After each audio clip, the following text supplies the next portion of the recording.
Muy bien, el día de hoy vamos a revisar el tema del sistema digestivo en los humanos. En esta clase, en esta sesión, vamos a tener como objetivo conocer los diferentes órganos que constituyen, por ejemplo, al sistema digestivo, así como su funcionamiento, sus relaciones, las alteraciones que puede haber a nivel de cada uno de ellos. También, por otro lado, vamos a tener como objetivo, por ejemplo, comprender cómo se da el proceso, digamos, ¿no? El proceso de digestión de los diferentes alimentos que consumimos nosotros, donde se digieren los carbohidratos, donde se digieren de repente las proteínas, los lípidos, etcétera, ¿no? Entonces vamos a tratar de entender, ¿no? En esta sesión justamente qué ocurre, digamos, con estos alimentos a nivel del tubo digestivo. Vamos a ver también la estructura de cada parte del tubo digestivo. ¿Qué diferencias hay, por ejemplo, en el funcionamiento de la boca, en relación de repente con el estómago, con el intestino delgado, ¿no? ¿Qué estructuras especiales encontramos en cada una de las partes de este tubo digestivo? Asimismo, también vamos a comprender cuál es el funcionamiento, la importancia de las glándulas anexas. Sabemos que además de que el mismo tubo digestivo tiene sus propias secreciones, también participan en la digestión de los alimentos, por ejemplo, el hígado, el páncreas, las glándulas salivales. Son glándulas bastante importantes en el proceso de la digestión. Sus alteraciones, su participación en un proceso normal son bastante importantes, ¿no? Por lo tanto, vamos a revisar también su fisiología, su estructura, la estructura de cada una de estas glándulas. Finalmente vamos a ver pues cómo se da el proceso de la digestión, digamos, de manera secuencial, ¿no? Desde sus formas más complejas, por ejemplo, hasta el desdoblamiento en moléculas que se pueden absorber hacia la sangre o hacia la linfa para luego ser utilizadas como moléculas energéticas. Muy bien, esos objetivos vamos a tener en esta sesión y comenzamos entonces revisando ya la sesión del sistema digestivo humano. En cuanto a lo que es el sistema digestivo humano, vamos a tener este gráfico que justamente nos muestra la presencia de prácticamente todos los órganos, ¿no?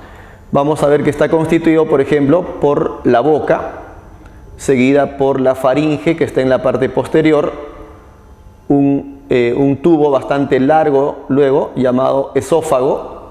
Miren acá claramente cómo el esófago atraviesa varias partes del cuerpo.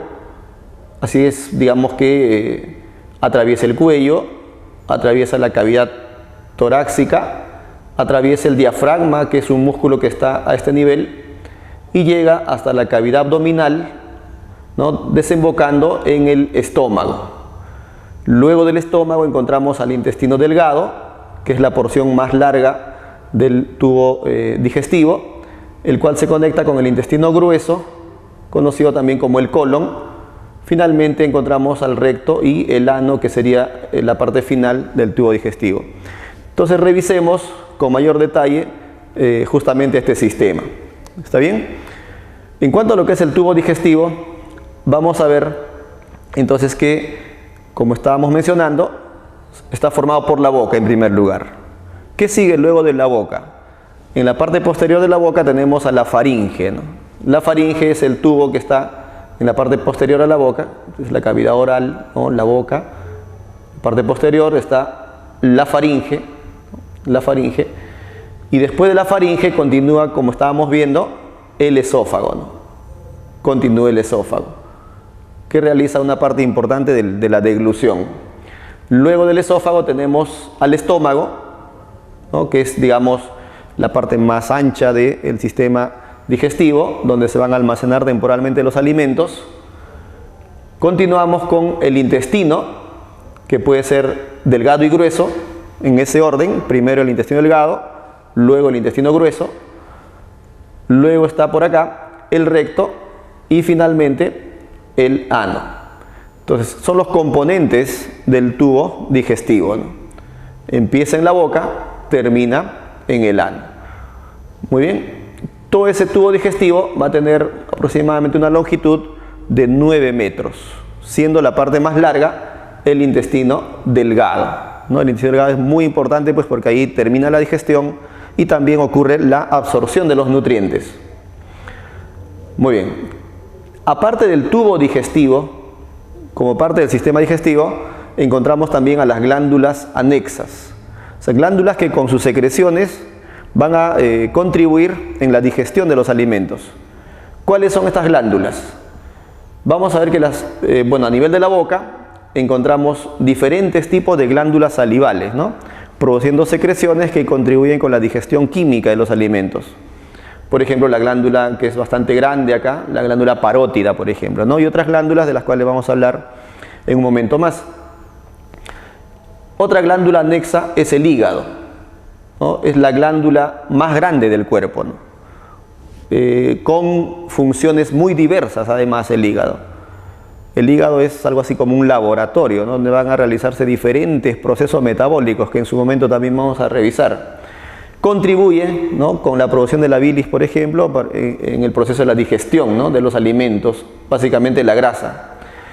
Y otra glándula anexa importante va a ser justamente el páncreas, ¿no?, que está asociado a la primera parte del intestino delgado.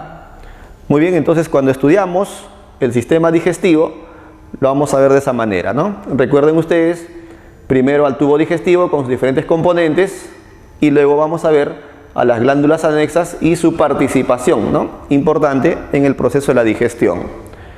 Como componente del tubo digestivo, vamos a ver justamente varias partes, como ya hemos visto, ¿no?, la boca, la faringe, etcétera, etcétera.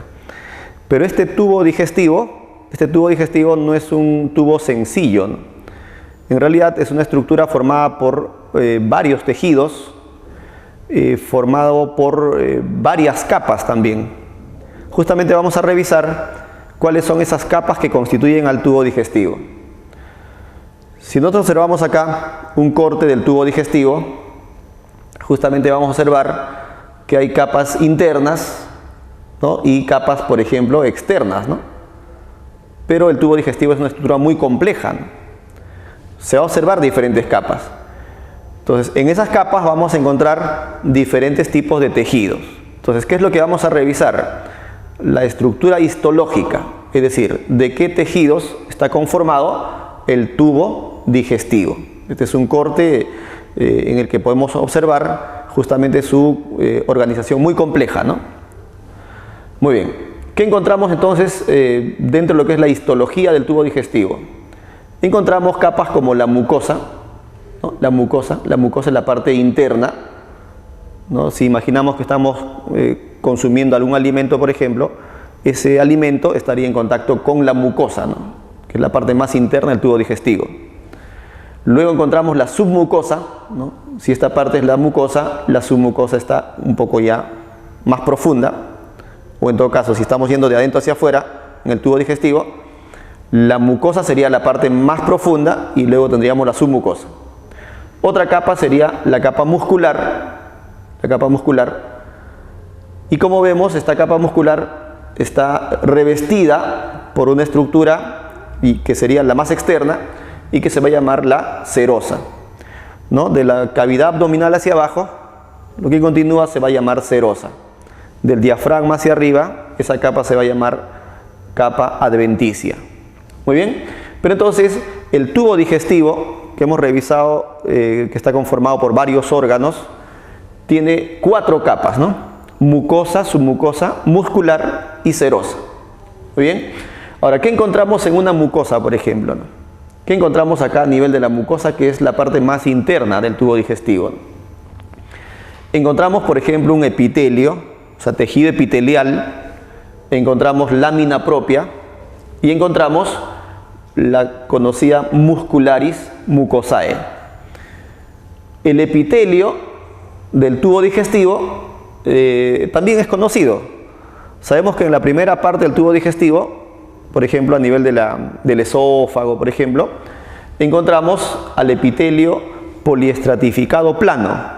Ese es un tipo de epitelio típico de la mucosa, ¿no?, de la mucosa del tubo digestivo. O sea, acá encontramos epitelio poliestratificado plano si es que estamos en el esófago, por ejemplo, ¿no? Pero si ya llegamos al estómago, intestino delgado, grueso, ese epitelio ya no es poliestratificado plano, sino monoestratificado cilíndrico. Entonces hay un epitelio típico a nivel de la mucosa, ¿no?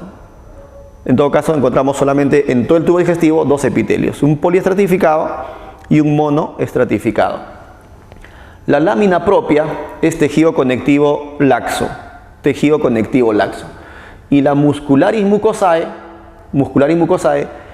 quiere decir el músculo de la mucosa, ¿no?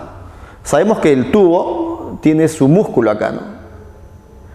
Pero la mucosa tiene su propio músculo también, es un músculo liso, ¿no? Músculo liso que de alguna manera contribuye con las contracciones que puede realizar esa capa, ¿no? Muy bien, entonces la muscularis mucosae sería el músculo, pero de la propia mucosa. Ese músculo está muy desarrollado, por ejemplo, en la zona del esófago. Es la parte donde tiene mayor desarrollo esta estructura llamada muscularis mucosae. ¿Está bien? Entonces la parte más interna, a su vez, puede presentar otras estructuras, ¿no? Epitelio, lámina propia y muscularis mucosae. Ahora revisemos la otra capa, un poquito más afuera, digamos, ¿no? Esta capa de acá, conocida como la submucosa. A nivel de la submucosa, encontramos, por ejemplo, al plexo de Meissner, encontramos diversos vasos, encontramos glándulas, encontramos tejido linfoide también. Muy bien.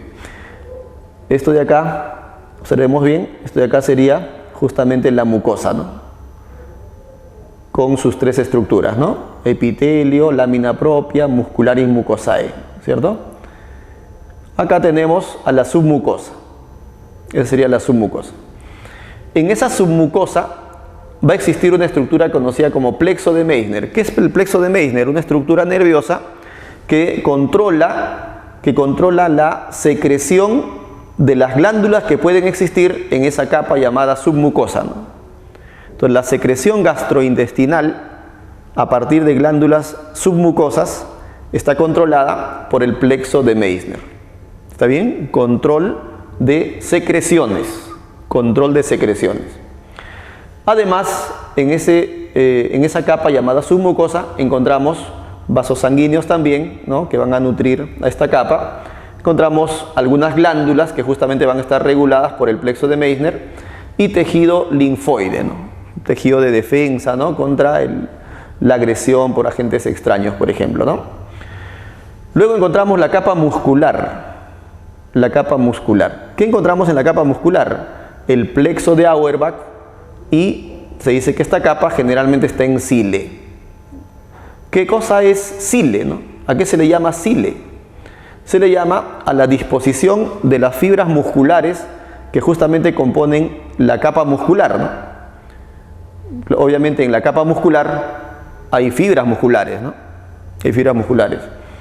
Ese tejido muscular es un músculo liso, o sea, es un músculo involuntario, ¿no? Regulado, digamos, de manera autónoma, por ejemplo, ¿no? Por el sistema nervioso parasimpático, puede ser, por ejemplo, ¿no? Entonces, esas fibras musculares de este tejido liso, ¿cómo se encuentran? En cile, ¿no? En cile. ¿Pero qué significa cile? Circular interna, longitudinal externa. Es decir, las capas musculares, las fibras musculares que están en la capa muscular pueden estar en forma circular alrededor del tubo o pueden estar a lo largo del tubo también. Justamente lo más interno tiene una disposición circular y por eso se llama circular interna. Y la parte más externa tiene disposición longitudinal y por eso se llama longitudinal externa. Entonces hay que quedarnos con esa idea. La idea es que la capa muscular presenta fibras musculares dispuestas de dos maneras. En forma circular, la parte más interna, y en forma longitudinal, la parte más externa. Ahora, esa capa muscular, ¿qué función tiene? Justamente realizar las contracciones propias del tubo digestivo, ¿no? ¿Cuántas veces hemos sentido, por ejemplo, las contracciones de nuestro estómago en el momento del almuerzo, por ejemplo, ¿no? O las contracciones que realiza el esófago para que el alimento finalmente desemboque en el estómago, ¿no? Esas contracciones van a estar reguladas por el plexo de Auerbach. Entonces, a nivel del tubo digestivo, estamos ya mencionando dos tipos de plexos, ¿no?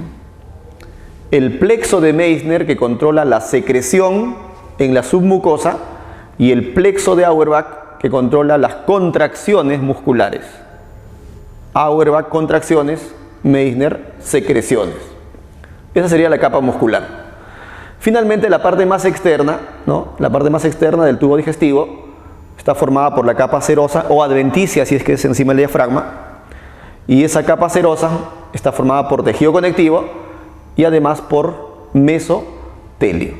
Muy bien, esto sería, ¿no?, respecto de lo que es la histología del tubo digestivo. Ya una vez que hemos visto la estructura del tubo digestivo y ya conociendo las partes del tubo digestivo, ahora justamente vamos a empezar a describir la primera parte de este tubo digestivo, la primera región del tubo digestivo, que es justamente la boca. Muy bien. Esta sería una gráfica, ¿no?, una imagen sobre la boca, y justamente vamos a ver cómo está constituida, cuáles son sus límites, qué estructuras hay en la boca y cuál es la función de la boca, ¿no? Eso es lo que vamos a observar. Muy bien, recordar de que a nivel de la boca, ¿no?, se va a formar el bolo alimenticio, ¿no? En la boca se forma el bolo alimenticio. ¿Y cómo se forma el bolo alimenticio? Justamente, digamos, con participación de las estructuras que están ahí. Los dientes, por ejemplo, van a realizar, ¿no?, la trituración, la parte mecánica de la digestión, y las glándulas salivales, que justamente van a vertir su contenido en la cavidad oral, van a empezar también con la digestión, en este caso de los alimentos. Entonces podemos rescatar dos ideas importantes de la boca. Primera idea: en la boca se forma el bolo alimenticio. O sea, el bolo que finalmente va a ser deglutido y va a llegar al estómago para que, bueno, continúe con la digestión. Y en segundo lugar, en la boca no solo se da la digestión mecánica, la trituración con los dientes, sino además se inicia con la digestión de los carbohidratos, dado que la boca, digamos, va a contener una enzima llamada tialina, que es producida por las glándulas salivales. Entonces, estas glándulas salivales lo que van a hacer es, a nivel de la boca, iniciar la digestión de los carbohidratos. Entonces, el arroz, el pan, alimentos de ese tipo van a iniciar su digestión a nivel de la boca, justamente, ¿no? Entonces, es importante en ese sentido esta primera parte del tubo digestivo. Revisemos, por ejemplo, sus límites. Revisemos sus límites. ¿De dónde a dónde es la boca, ¿no? ¿Qué encontramos en la boca? Por ejemplo, vamos a ver de que la boca es desde los labios hasta el istmo de las fauces. O sea, que le llamamos boca a la región comprendida a partir de los labios, ¿no?, a partir de los labios hasta el istmo de las fauces. El istmo de las fauces está más o menos a la altura de la campanilla que nosotros conocemos, ¿no? Porque detrás de esa campanilla ya no es boca, ya es faringe. Entonces, eso sería respecto a su límite antero-posterior, ¿no? Muy bien. También la boca tiene límites, digamos, de arriba hacia abajo, ¿no? Y vamos a ver de que la boca es desde el paladar. Sabemos que acá arriba está el paladar, cuyos 2/3 anteriores corresponde al paladar duro y el tercio posterior es el paladar blando, ¿no?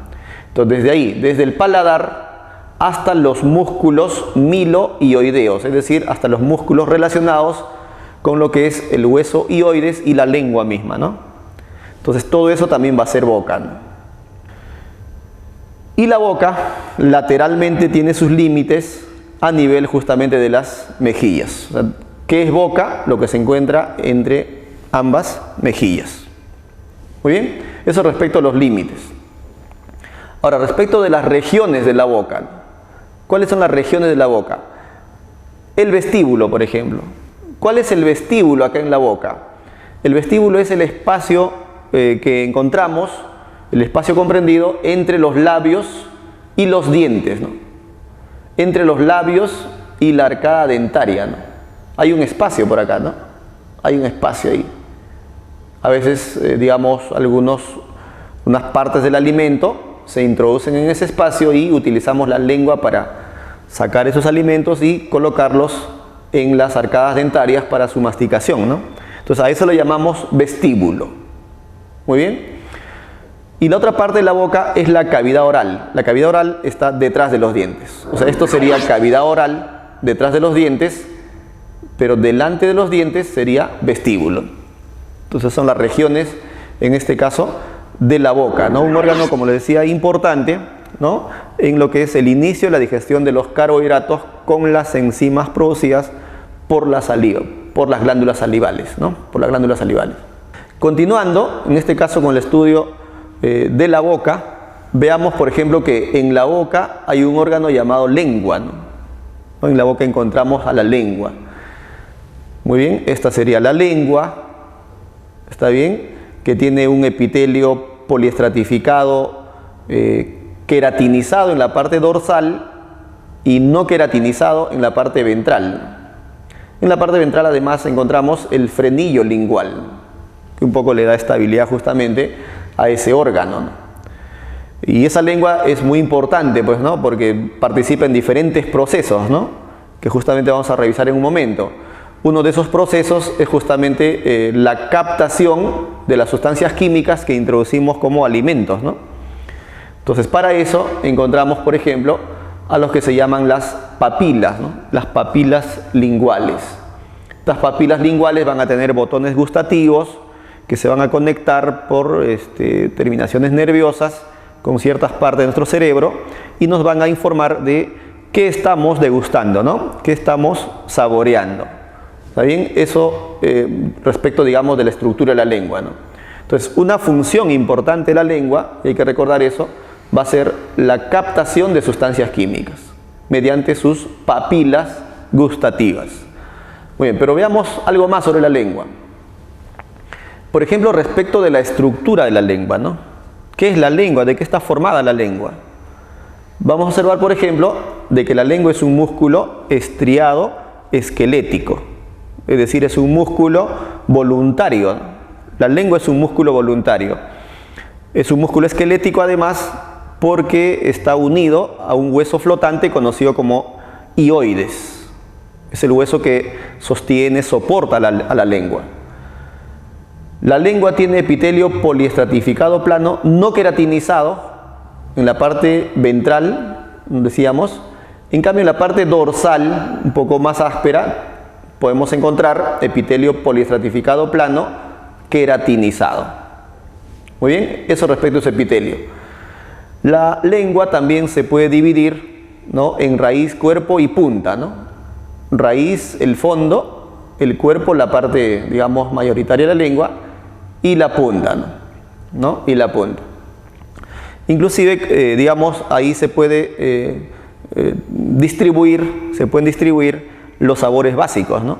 Por ejemplo, el amargo al fondo, por ejemplo, y cuando probamos, no sé, algún alimento o una bebida dulce que queremos ingerir, lo hacemos con la punta de la lengua, por ejemplo, ¿no? Entonces ahí nos damos cuenta de que los sabores amargos son básicamente captados en el fondo de la lengua y los sabores dulces, por ejemplo, en la punta de la lengua, ¿no?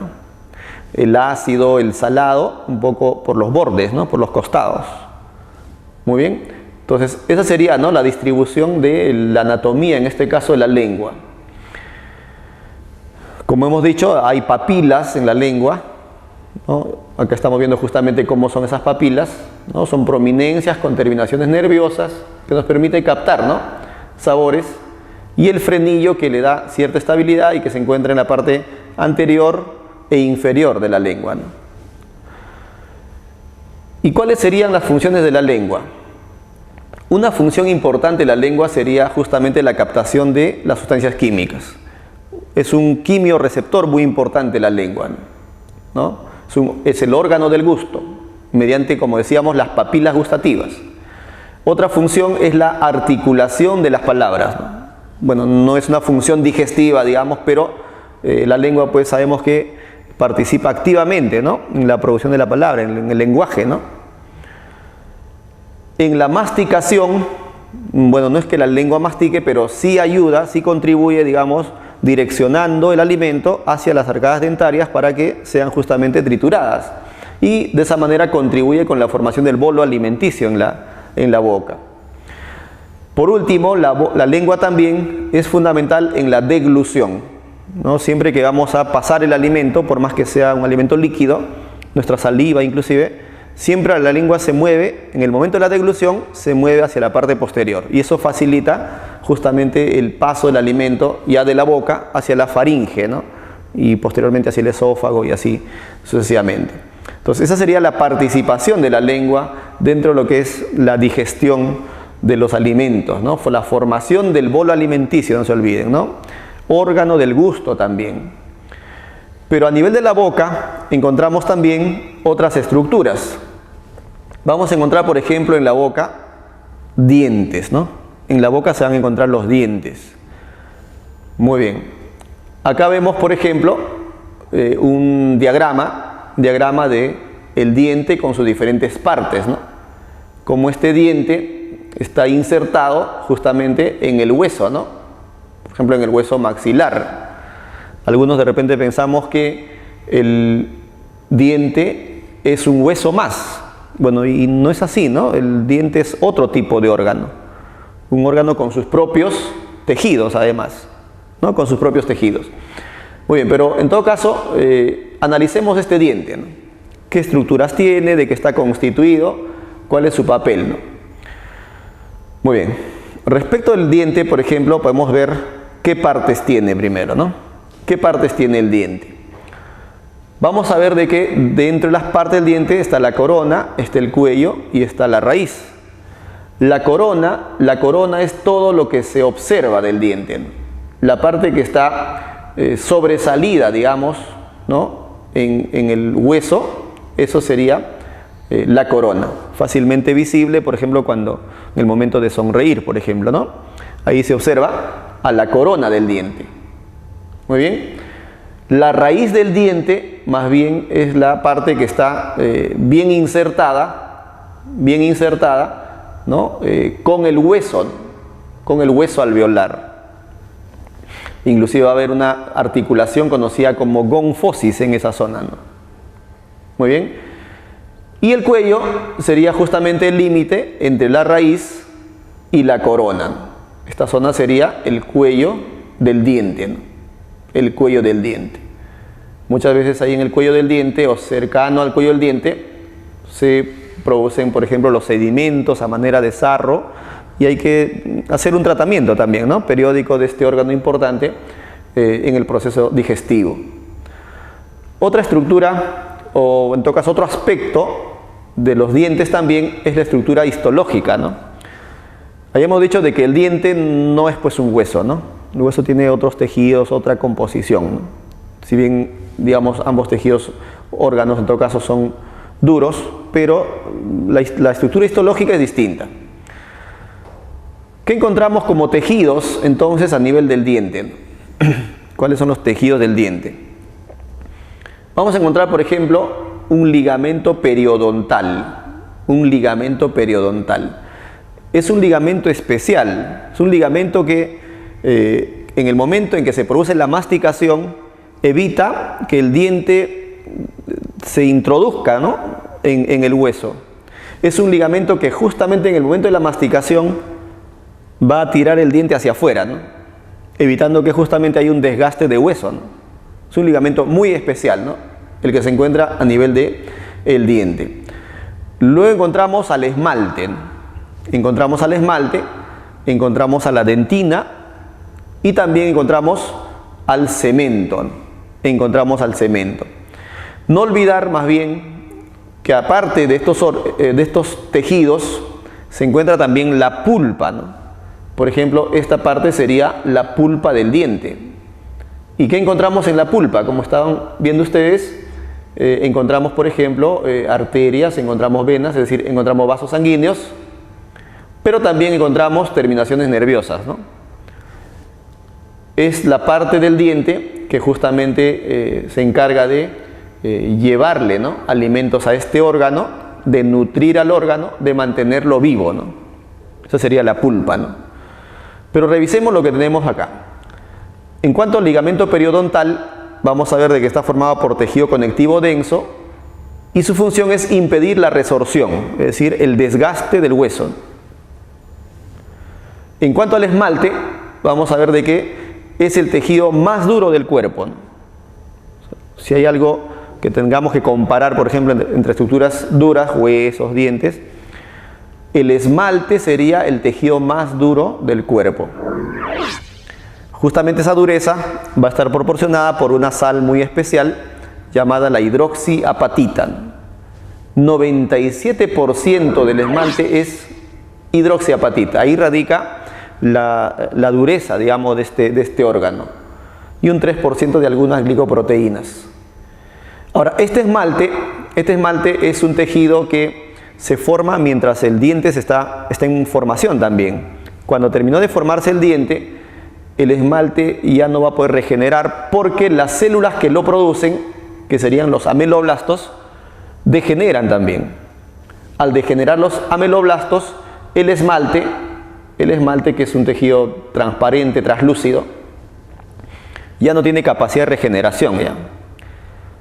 Un proceso de caries, por ejemplo, que daña el esmalte, bueno, lo va a dañar de manera irreversible.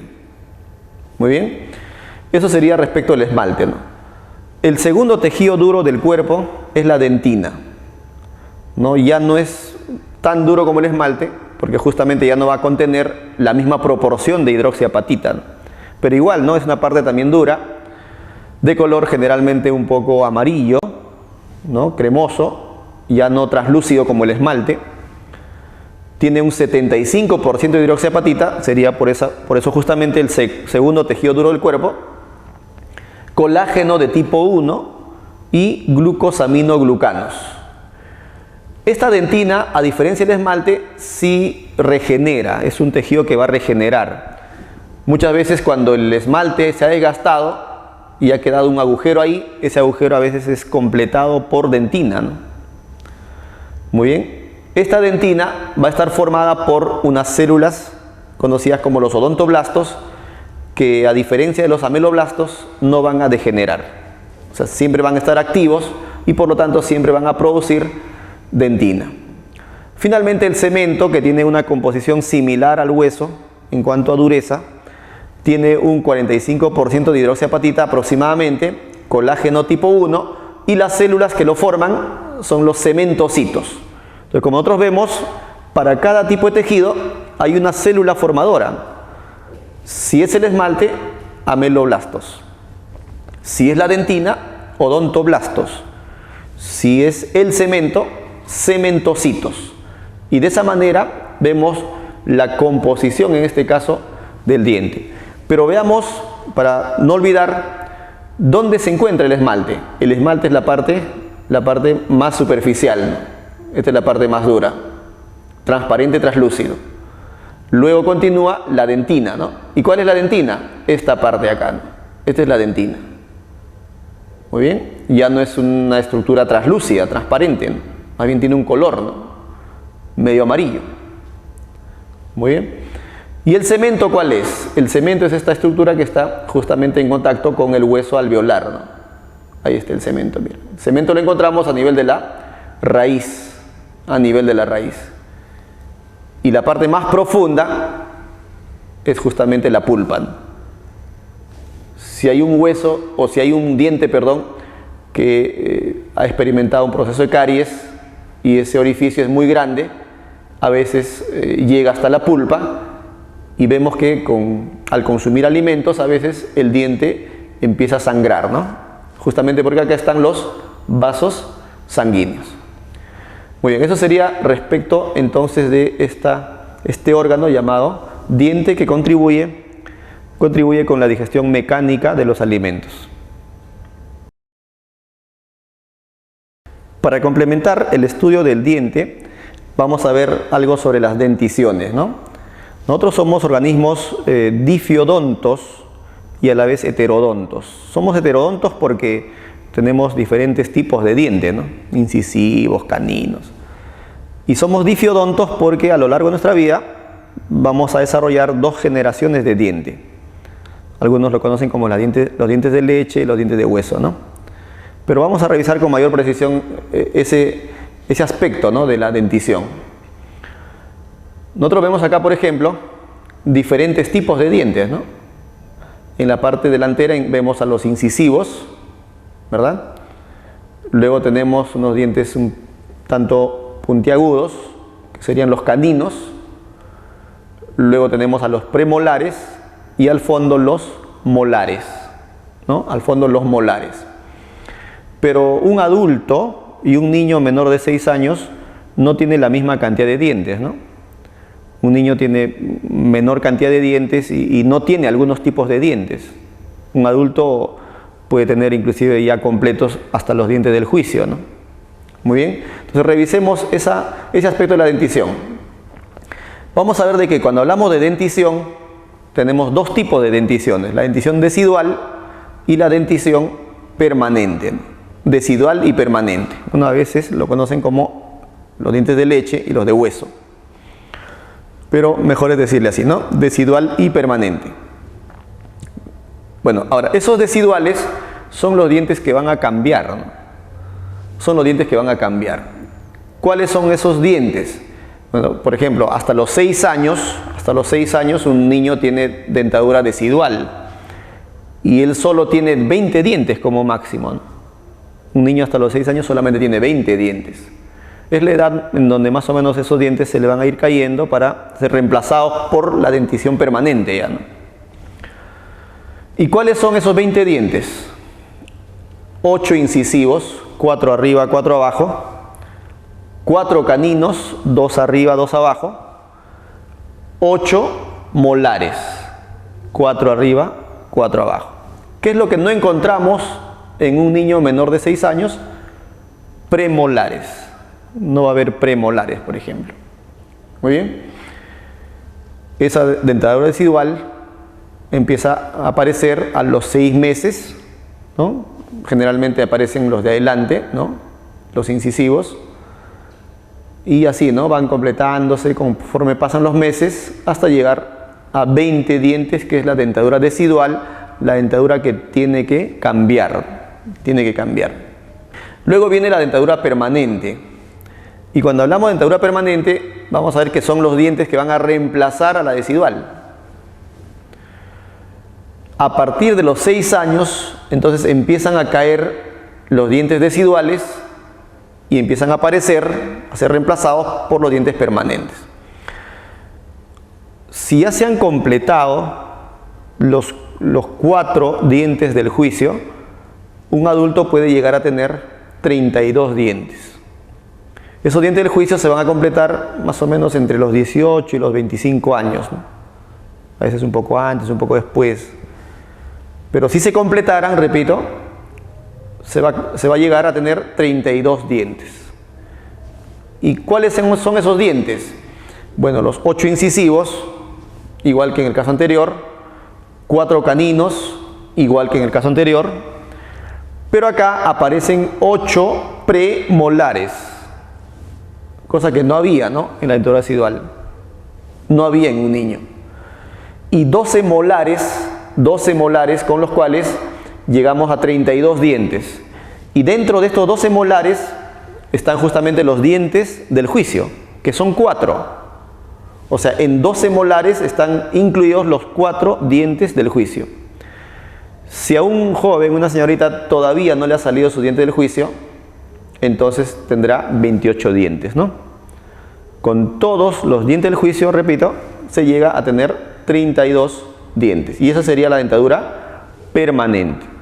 Muy bien, eso sería, ¿no?, más o menos el estudio de la boca. Y más bien ahora pasamos a estudiar el siguiente componente, ¿no?, la siguiente parte del tubo digestivo. ¿Cuál es la siguiente parte del tubo digestivo? Bueno, como recordamos, es la faringe. La faringe. Muy bien.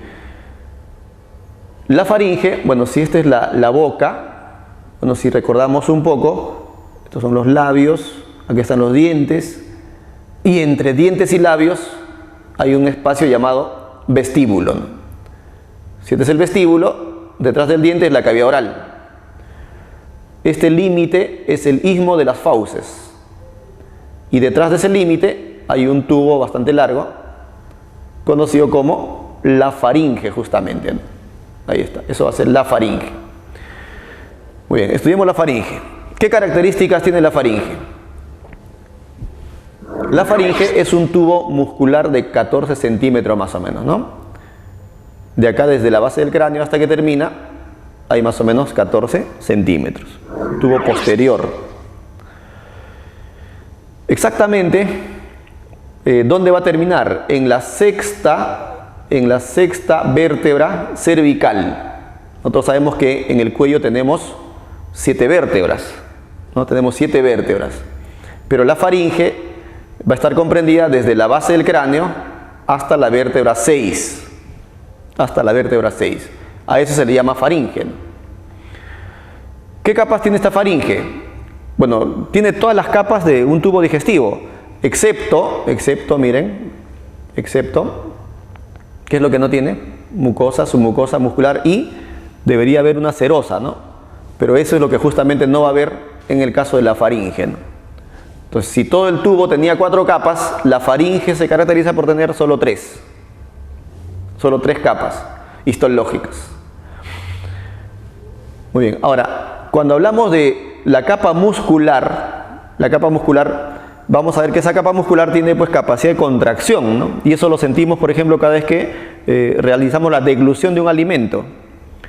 Realizamos la deglución y entonces vemos que toda esta parte se contrae, ¿no? Se contrae esta parte haciendo posible el paso del alimento desde la boca, ¿no? A través de la faringe hasta el esófago, ¿no? Que es el órgano que posteriormente lo conducirá a este bolo alimenticio hacia el estómago. Entonces, dentro de algunos músculos, ¿no?, que encontramos en la región de la faringe, están los músculos constrictores, salpingofaringeo, estilofaringeo y palatofaringeo. Son los músculos que están en la zona inicial de la faringe realizando la deglución, ¿no?, participando activamente en la deglución. Muy bien. Sigamos con el estudio de la faringe. Vamos a ver de que esta faringe tiene porciones. Tiene porciones la faringe, es decir, está dividida en ciertas zonas dependiendo de sus relaciones, con qué órgano se relaciona, con qué parte de esa región, digamos, del cuerpo, ¿no? Entonces, por ejemplo, vemos que este es el tubo de la faringe, es el tubo llamado faringe, ¿verdad? Pero esta faringe, como vemos, se relaciona con la laringe, se relaciona con la boca, se relaciona con las fosas nasales, ¿no? Y de acuerdo con ello va a recibir diferente denominación. Encontramos entonces a la rinofaringe, encontramos a la orofaringe y también existe la laringofaringe. Bueno, otros nombres alternativos pueden ser nasofaringe, bucofaringe, hipofaringe. ¿Qué encontramos en cada caso? En el caso de la rinofaringe, vamos a ver que tiene función respiratoria, se encuentra en la base del cráneo hasta el velo del paladar y ahí se encuentra el orificio de la trompa de Eustaquio. Veamos, miren, si esta es la fosa nasal, detrás de las fosas nasales encontramos a la faringe, ¿no? Y la rinofaringe sería justamente esta zona, ¿no? Entonces, esta zona llamada rinofaringe, ¿qué importancia tiene? Permite el paso del aire, ¿no? En el momento en que inhalamos el aire va a ingresar por ahí, ¿no? Va a ingresar por ahí. Por eso se dice que tiene función respiratoria. Está más o menos ubicado en la base del cráneo, dice, hasta el velo del paladar. Esta es la base del cráneo, esta es la base del cráneo, este es el hueso del cráneo, esta es la base, y de ahí hasta el velo del paladar, más o menos a esta altura, ¿no? A esa altura. Eso sería la rinofaringe. Y en relación con la rinofaringe está la trompa de Eustaquio. Como vemos acá, por ejemplo, hay un orificio en en esa rinofaringe hay un orificio que va a comunicar a esta faringe, a esta zona de la faringe, con el oído medio, donde se encuentran los huesecillos yunque, martillo, estribo. Eso va a permitir regular las presiones a nivel del tímpano para que la audición sea adecuada también, ¿no? Si no hubiera este orificio, seguramente que una exposición a una presión mayor o a una presión menor alteraría la audición, pero justamente para que ello no ocurra, participa activamente, ¿no?, la trompa de Eustaquio. Es una comunicación, miren, una comunicación entre faringe y oído medio. Por ello es que a veces, si tenemos una infección respiratoria, por ejemplo, las bacterias invaden la trompa de Eustaquio y llegan al oído medio, y con una gripe a veces tenemos también dolor de oído, ¿no? Muy bien, eso sería respecto a la rinofaringe. Ahora, la orofaringe también tiene sus particularidades, ¿no? Tiene función respiratoria y digestiva. Ahí encontramos la amígdala palatina y encontramos el velo del paladar también. O en todo caso, ¿no?, sus límites, ¿no?, desde el velo del paladar hasta el hueso hioides. Muy bien, ¿cuál es la orofaringe? La orofaringe es esta zona de acá. ¿Por qué se le llama orofaringe? Porque es la faringe relacionada con la cavidad oral. Por eso es orofaringe.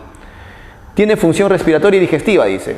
Claro, porque por esta zona no solo va a pasar el aire que ingresa por acá, función respiratoria, sino los alimentos que ingresan por la boca también, ¿no? Esta zona tiene función respiratoria y digestiva. La parte alta solo tenía función respiratoria. ¿Y dónde encontramos orofaringe? Digamos, está comprendido de dónde a dónde, ¿no? Desde el velo del paladar, o sea, esta zona más o menos, hasta el hioides. El hioides es el hueso, ¿no?, es el hueso que sostiene, en este caso, a la lengua, ¿no? Entonces, eso sería la orofaringe, ¿no? Finalmente, la faringe de la parte inferior se llama laringofaringe porque justamente está relacionada con la laringe, ¿no? Tiene función digestiva, claro, porque el alimento no va a ir por la laringe, por ahí tiene que entrar el aire nada más. El alimento ingresa por esta faringe y se comunica con el esófago, ¿no?, con el esófago hacia el estómago, ¿no? Pero esta laringofaringe se comunica con la laringe a través del llamado aditus laríngeo. Esta sería la comunicación, ¿no?, entre faringe y laringe, ¿no?, el aditus laríngeo. ¿Desde dónde comprende, digamos, esto? Desde el hueso hioides, ¿no?, desde el hueso hioides hasta la vértebra cervical 6, porque de ahí en adelante ya es esófago, ¿ya? Entonces, eso sería entonces respecto de esta parte, ¿no?, del tubo digestivo llamado faringe. Otro órgano importante del tubo digestivo es el esófago. Revisemos su estructura, su función, ¿no? El esófago es una parte larga del tubo digestivo que va a comunicar a la faringe con el estómago, ¿no?, donde se van a almacenar ya temporalmente los alimentos. Muy bien, este esófago, ¿no?, este esófago tiene, por ejemplo, esfínteres, ¿no? Tiene un esfínter superior que impide, por ejemplo, el paso del aire en dirección al estómago, y tiene un esfínter inferior que impide el reflujo gástrico, ¿no?, evitando de esa manera que los alimentos almacenados, ¿no?, retornen, ¿no?, hacia la parte superior del tubo digestivo. Entonces, revisemos un poco algo sobre el esófago. Sus características, por ejemplo. El esófago es un tubo de 25 centímetros. Digamos que es un tubo, en comparación con la faringe, con la cavidad oral, es un tubo un poco más largo, ¿no? Se extiende desde C6, ¿se acuerdan? Ahí terminaba la faringe, hasta la vértebra dorsal 11, ¿no? Ya nosotros tenemos más o menos 12 vértebras dorsales. Y el esófago va a estar ubicado hasta la vértebra dorsal número 11, ¿no?, desde el cuello hasta la parte dorsal. Bueno, ¿qué otras cosas tenemos acá respecto al esófago? Sus porciones, por ejemplo, ¿no? Sus porciones. Como es un órgano bastante largo, entonces va a haber varias regiones, ¿no? Hay una región cervical, es decir, es el esófago que está más o menos a la altura del cuello. Luego hay una porción torácica, el esófago que atraviesa toda la cavidad torácica. Luego la parte o la porción diafragmática, que es justamente la porción que atraviesa el músculo diafragma. Y la porción abdominal, ¿no? Que justamente se encuentra en esa cavidad abdominal relacionándose con el estómago, ¿no? Con el estómago. Entonces vamos a ver de que este esófago es un órgano pues bien largo que se encuentra relacionado con diversas partes del cuerpo, ¿no? Con el cuello, con la cavidad torácica, con el diafragma, con la cavidad abdominal, ¿no? Desde C6, desde el cuello, hasta la cavidad abdominal va a estar comprendido el esófago. Ahora, este esófago no es un tubo recto, sino tiene estrechamientos, ¿no? En ciertas zonas la luz del esófago se reduce. ¿Dónde hay estrechamientos? A nivel del cartílago cricoides, ¿no? Cartílago cricoides que forma parte de la laringe, ¿no? Luego hay un estrechamiento en la zona aórtico-bronquial, ¿no? A la altura de la aorta, de los bronquios, ¿no? En esa zona hay una reducción también de la luz del esófago. Y luego también a nivel del diafragma, en el momento en el que el esófago atraviesa el diafragma, también se va a estrechar un poco su luz. Entonces a eso se le llaman los estrechamientos del esófago. Y este esófago es un órgano pues importante porque realiza la última fase de la deglución, es decir, es el que hace posible, mediante sus contracciones peristálticas, hace posible la llegada del bolo alimenticio, ¿no? Hasta el estómago. A eso se le llama la última fase de la deglución. Es importante, ¿no?, mencionar sus esfínteres. Imaginemos una falla en el esfínter esofágico inferior.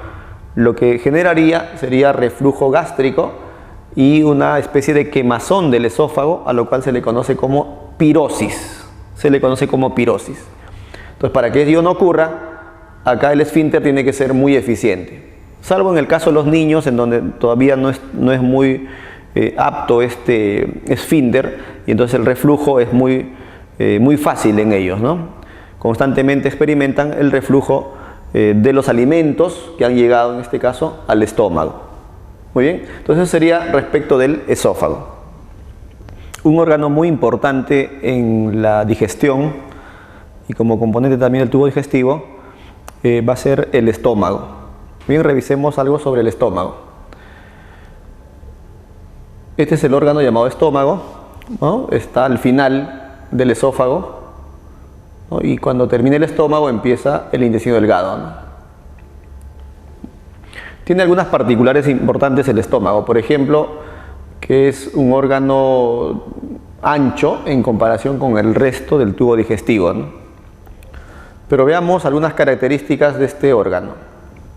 Por ejemplo, se le llama segundo cerebro, debido a que su funcionamiento depende de la relación con muchas neuronas, es decir, hay una gran cantidad de neuronas que controlan el funcionamiento de este órgano. Entonces tiene tal cantidad de neuronas que por ello se le llama también el segundo cerebro del cuerpo, ¿no? Otra característica importante es que se ubica en el hipocondrio izquierdo y parte del epigastrio. Nosotros sabemos que dentro de nuestra cavidad abdominal hay una división imaginaria en donde encontramos epigastrio, mesogastrio, hipogastrio, encontramos fosas ilíacas, encontramos hipocondrios, ¿no?, derecho, izquierdo, los flancos. Es una división imaginaria de la cavidad abdominal. Entonces, ¿dónde se encuentra el estómago? En el hipocondrio izquierdo, es decir, un poquito inclinado para acá, debajo del diafragma, ¿no? Hipocondrio izquierdo, y parte del epigastrio, es decir, un poco también hacia el centro, ¿no? En esta zona más o menos se va a encontrar este estómago, esa es su ubicación, ¿no? Muy bien, almacena más o menos 1,5 litros de alimentos, ¿no? Nosotros podemos ingerir con, digamos, más o menos 1,5 litros y eso se almacena en el estómago, ¿no? Esa es su capacidad, digamos, ¿no? La capacidad del estómago. Y respecto a la morfología externa, o sea, externamente, vamos a encontrar, por ejemplo, de que hay curvaturas, ¿no? Se encuentran las curvaturas. ¿Qué curvaturas encontramos? La curvatura mayor y la menor. ¿Cuál es la curvatura mayor? Esta de acá, ¿no? Curvatura mayor, ¿no? Curvatura mayor. Pero también encontramos una curvatura menor, que sería esta, ¿no? ¿Está bien? Entonces el estómago tiene dos curvaturas, ¿no? Mayor y menor. Eso es externamente, ¿no? Visto externamente. Y también el estómago puede estar, lo podemos, ¿no? Dividir imaginariamente en ciertas partes, como por ejemplo el cardias, ¿no? ¿Qué es el cardias? Es el orificio de entrada del estómago. O sea, esta zona sería el cardias, por ejemplo, ¿no? Esta zona de acá, ¿no? Que justamente va a estar ahí a nivel o en relación con el ángulo de His. A esto se le llama el ángulo de His. Y en esa zona tenemos el cardias. Es algo así como la primera parte del estómago, ¿no? El fundus es la cámara de gases. Cuando uno consume alimentos, puede también estar consumiendo gases. Y esos gases se acumulan, ¿no? Y se almacenan en esta zona superior del estómago. En esta zona superior. Por ello, en ciertos momentos, esos gases, al abrirse el esfínter esofágico, los gases salen, ¿no? Va a haber un reflujo de gases, ¿no? ¿Está bien? Entonces esta parte superior sería llamado fundus y es importante porque ahí se almacenan los gases. Otra parte del estómago es el cuerpo, que obviamente es la parte, digamos, más grande del estómago, o sea, la parte mayoritaria del estómago se llamaría cuerpo. Y ahí en ese cuerpo estarían justamente las secreciones del estómago que van a contribuir con la formación, en este caso ya del quimo, ¿no? Si en la boca se había formado el bolo alimenticio, en el estómago se va a formar el quimo. Muy bien.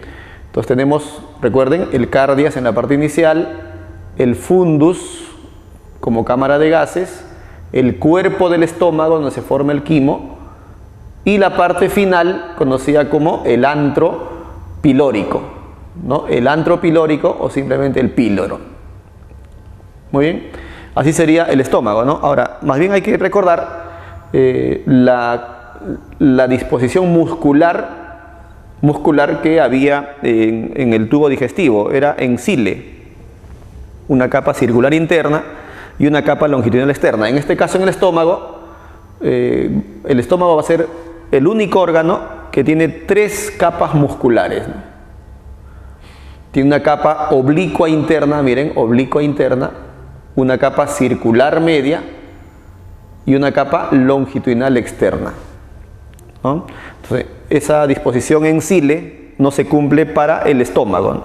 El estómago no tiene 2 capas, tiene 3 capas musculares con 3 disposiciones diferentes, ¿no? Eso respecto del estómago. Pero sigamos estudiando este órgano. Cuando, por ejemplo, vemos al estómago, o sea, ubicamos al estómago en esta zona, ¿no? Como hemos dicho, a nivel de hipocondrio izquierdo y parte del epigastrio, vamos a ver que cierta zona del estómago, más o menos esta parte, algo así, esta zona hacia arriba, está protegida por nuestras costillas, ¿no? O sea, nuestras costillas protegen una región del estómago. A esa zona, protegida por las costillas, se le va a conocer como el triángulo de Traube. Pero la otra región del estómago ya no está protegida por costillas, ya está un poco más abajo, entonces ya está libre de costillas, digamos. A esa zona se le llama el triángulo de Labé. Triángulo de Traube entonces en la parte superior, triángulo de Labé en la parte inferior. Estos triángulos son triángulos imaginarios, ¿no? Que se establecen en base a si están protegidos o no por costillas. Continuemos con el estómago. El estómago presenta a la llamada glándula fúndica. Esta glándula fúndica tiene más o menos esta estructura, ¿no? Esta es la pared gástrica, o sea, la pared de nuestro estómago, pero la pared de nuestro estómago presenta depresiones, miren, ¿no? Presenta depresiones la pared de nuestro estómago. Esas depresiones justamente constituyen a la glándula del estómago, ¿no? Y por estos orificios van a salir, se van a vertir los productos de la glándula fúndica, ¿no? Esa glándula va a estar formada por diferentes tipos de células, ¿no? Diferentes tipos de células, células principales, las células parietales, las células enteroendocrinas. Hay diferentes tipos de células acá, cada una con, digamos, su producto característico, ¿no? Y entre todas justamente van a formar a la glándula del estómago, ¿no? Muy bien. Veamos cómo es esa glándula, o sea, de qué está constituida esa glándula, qué características tiene. Por ejemplo, la glándula fúndica secreta el jugo gástrico, ¿no? La glándula fúndica secreta el jugo gástrico. Muy bien. Ese jugo gástrico va a estar formado, por ejemplo, por el ácido clorhídrico y las enzimas, ¿no? Entonces, de eso se encarga esta glándula, ¿no? La secreción ácida se da en el fondo y en el cuerpo. Acá falta una tilde, ¿no? Disculpen por eso. La secreción ácida se da en el fondo y en el cuerpo, ¿no? Del estómago. Nosotros sabemos que el fondo es la parte superior y el cuerpo es la parte mayoritaria del estómago, ¿no? Entonces ahí se va a dar justamente la secreción ácida del estómago. Pero también el estómago va a presentar cierta secreción alcalina ya en la parte final, ¿no? En la parte final. Recordemos que a nivel intestinal las enzimas que van a actuar actúan pues a un pH alcalino. Entonces ese quimo bastante ácido progresivamente tiene que ser transformado en una estructura alcalina, ¿no? Para que de esa manera pueda continuar la digestión a nivel intestinal.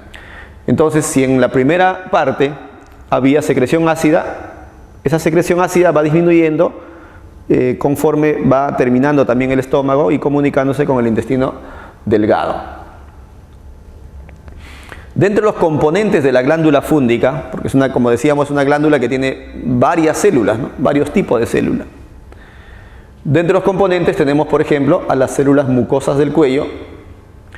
Están las células principales, las células endocrinas, las células indiferenciadas. También tenemos a las células parietales. Muy bien. En esta zona, que sería el cuello de la glándula, encontramos células mucosas. ¿Cuál es la función de las células mucosas? Justamente producir una sustancia alcalina para evitar el daño con los ácidos que el mismo estómago produce. Las células principales, que también son parte de la glándula, como decíamos, hay diferentes tipos de glándulas, o de células, perdón, en esta glándula. Estas células principales lo que van a hacer es producir a los zimógenos. Es decir, se encargan de producir enzimas inactivas. Y la enzima típica del estómago es el pepsinógeno. Entonces este pepsinógeno va a ser producido por la célula principal y ya posteriormente se va a transformar en pepsina por acción del ácido clorhídrico y va a empezar a actuar, ¿no? En la digestión de las proteínas exactamente, ¿no? Entonces la pepsina sería la enzima del estómago que inicia la digestión de proteínas a nivel del estómago, justamente. Luego tenemos a las células indiferenciadas, que justamente son células madre que van a originar a los otros tipos celulares, ¿no? A las células mucosas, a las principales, a las parietales. Y las parietales también son células importantes porque ahí se produce el famoso ácido clorhídrico. Y ahí se produce el factor intrínseco que es importante para la fijación de vitamina B12. Muy bien. Pero dentro de las células endocrinas, ¿qué es lo que tenemos?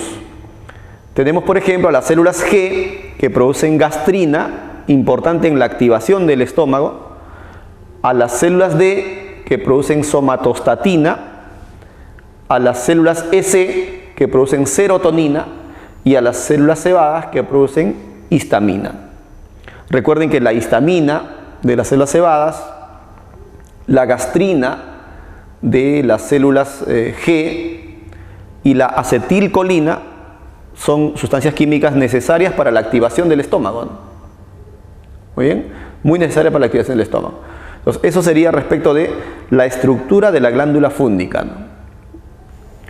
Continuando con el estudio, en este caso del estómago, ¿no? En base a lo que hemos explicado, vamos a determinar cuáles serían entonces las funciones de este órgano, ¿no? Un órgano muy importante como parte del tubo digestivo.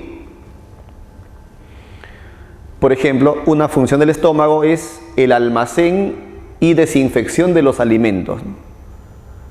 Claro, es que el estómago, recuerden, es la parte más dilatada del tubo digestivo.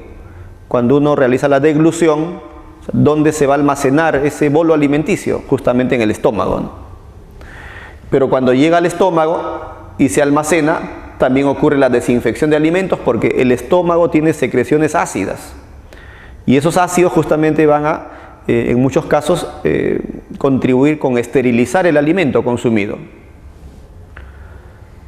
La formación del quimo. ¿Qué es la formación del quimo? El quimo es en realidad el bolo alimenticio, pero mezclado con las secreciones gástricas, ¿no? O sea, a diferencia del bolo alimenticio, ¿no? El quimo es una estructura ácida, porque justamente ha sido mezclado con los ácidos, con el jugo gástrico, ¿no? Específicamente, ¿no? También tenemos de que el estómago es encargado del inicio de la digestión proteica. O sea, todos los alimentos en realidad se van a terminar de digerir en el intestino delgado, pero el inicio, por ejemplo, de la digestión de carbohidratos era a nivel de la boca, y el inicio de la digestión de las proteínas es en el estómago.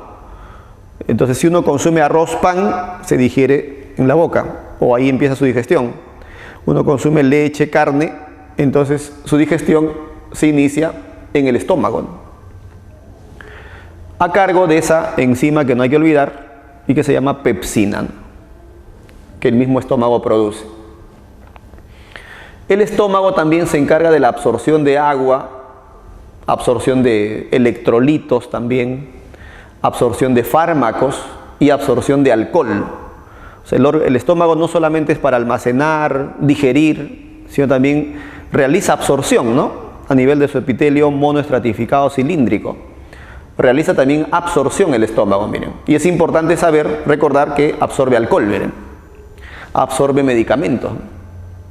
¿Está bien? Y el estómago también es importante en la producción de jugo gástrico, ¿no?